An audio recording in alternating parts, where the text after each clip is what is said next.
Third, I am host and coordinator of this event, which has been a smashing success primarily due to the fact that I selected the right directors. We'll have two shows this evening. The first show is Bedtime Stories by Crystal Kelly, and that will be directed by Joyce Meadows. And Joyce is going to come forward with some important notes about the show that will help you understand. Welcome for all of you. We're glad you're here. This play is a wonderful piece that takes place in two time periods. It takes place in 1929 and it takes place in the present. Now, we've got people playing double roles, and I don't want you to get mixed up. I had a hard time keeping it straight. But when you see them working on this side of the stage, it's 1929. When you see them over here, it's the present. So since we're not in costume and we're on book, there's only so much we could do. So sit back, relax, and enjoy Bedtime Stories.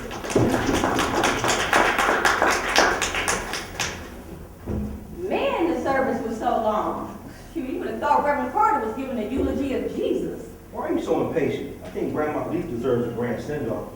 She didn't have much while living. I wasn't saying that Grandma didn't deserve a beautiful funeral service, but at least... But Reverend Carter didn't need to sing Glory Hallelujah 5 times. And Miss Rennie didn't have to talk about all the nights she and Grandma partied at the Sad Noel. Now, how would you know falling asleep every time a prayer was said?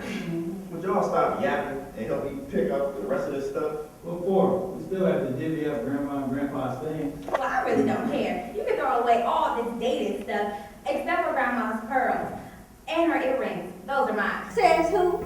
She always dressed me up in them and said I look just like one of her favorite movie stars. That doesn't mean she wanted you to have them. You never took good care of things, especially valuable jewelry. Look who's about to throw away everything, and those are faux pearls. You know those pearls aren't fake. That's why you want them. What are you gonna do? Lose them like you did that emerald bracelet? That bracelet is fake too, and I didn't lose it. Grandpa took it from me because he said a 6-year-old shouldn't be playing in grown people's stuff. Samantha, you foolish for thinking any of Grandma's jewelry was real when they were just poor shopkeepers. Great, Mr. Ingle's here. Now you two can fight with him. Wait a second. Who is Mr. Engel? This attorney who's bringing the legal papers of Grandma and Pops. Ted, I thought your mom settled all the accounts. She did. Mr. Ingle said something about last words for a will. Well, the only thing left is this house, and we're gonna sell it. I didn't agree to sell the house. And what about all the memories and fun times we had here? You just gonna sell that way? Vera, you don't have the money to pay the property tax. She will if she gets the pearls with the car. The Those pearls aren't real. I'll get it. Maybe Mr. Ingle's delivering Pops Rolex and Zanzibar. Afternoon. Hello. I'm sorry for the loss of your grandmother. Your grandparents were really good friends of my family in the neighborhood. I hope you received my card of condolence. Yes, we did, and thank you very much. Can I take your coat? Oh, please do. Well, I have some good news for you all. About 7 years ago, your grandparents, George Sr. and Rachel Sampson, came to me to complete their last will and testament. It states, to our beloved children and grandchildren, do not keep the sorrow of our passing in your hearts. As you remember from our stories, we had full and exciting lives. To our children, David Sampson and Mariah Wilcock, we leave our house and the store. We are proud that you have had successful careers and raised 5 beautiful grandchildren. Therefore, we do not feel the need for you to have the $2 million and whatever interest it has collected over the years. $2 million? What $2 million? Please, let me finish. We wish that the money should be split evenly among Samantha Wilcock and Ted Wilcock, Vera Sampson, George Sampson III, and Alex Sampson. In a box, there are several items of high value that once belonged to a family that did not keep the tradition of giving to the next generation. Remember, hard work for everything you own so your children can live as comfortable as you do. Yeah, the tradition of giving. Mr. Engel, keep reading on toward the part where Grandma wills me her pearls. I'm sorry, but that's all they wrote. But I believe that there are items in a safe deposit box at the bank, along with money in an account. We will have to wait until Monday. Monday? I gotta be at work. Well, I can accompany the family to verify that you're the recipients, but Alex, you need to be present because your grandparents named all of you. Alex, yeah, you just better tell your job you still in grief. I mean, come on. I mean, did anyone not hear we have $2 million plus interest coming our way? And valuable heirlooms. Grandpa's idea of value could mean a glass with a cracker of chip. I mean, Samantha, you should just forget about the damn pearls. Now, George, I would not dismiss family mementos. When my family immigrated to the United States, like most families, they had to leave behind many things. Books, records, photos, things that really encompassed our lives in the old country. A lot of our history is lost, and I can only go back so far to retrace it.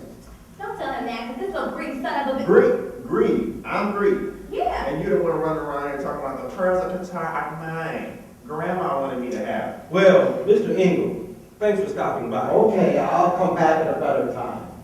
Lights up Monday. The grandchildren have been to the bank. I really don't remember packing away a safe deposit box key. That bank manager was lying. They just want to keep the heirlooms to themselves until we forget about it. Mr. Engel said the heirlooms might be in the safe deposit box, but in the will he read, Grandma and Grandpa only mentioned that they were in the box. So all we have to do is find the box. Right. Let me see if we can find the box. Look, there's one and one over there. Oh, I got one right in front of me. Jerk. You know what I mean. Come on, Vera. Let's pack up some of Grandma and Grandpa's stuff upstairs. I wish Grandma and Pop were still here. Man, I got so many questions. First being, where in the world we got $2 million? Yeah, and you would think Dad and Aunt Mariah would have told us about the money and where the remainder of our inheritance was. They just left us to clean up this house. I wouldn't be hanging around either if I was passed up $2 million. I think I remember Grandpa saying something that his mom, Grandma Mary, worked with some white family. She gave her life savings to Grandpa to for him to open up that store. Yeah, I think Grandma and Rachel work for the same family, but she never talked about it whenever I asked.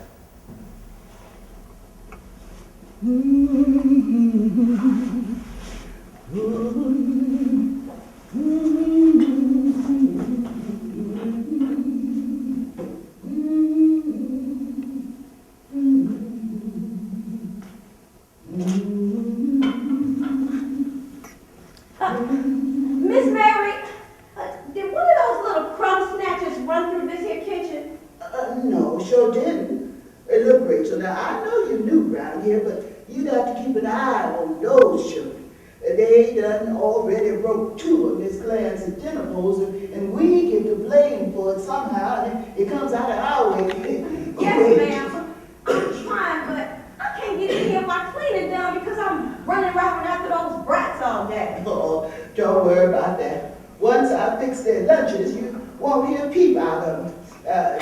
Just make sure they eat all this here soup. Now here, you take this tray.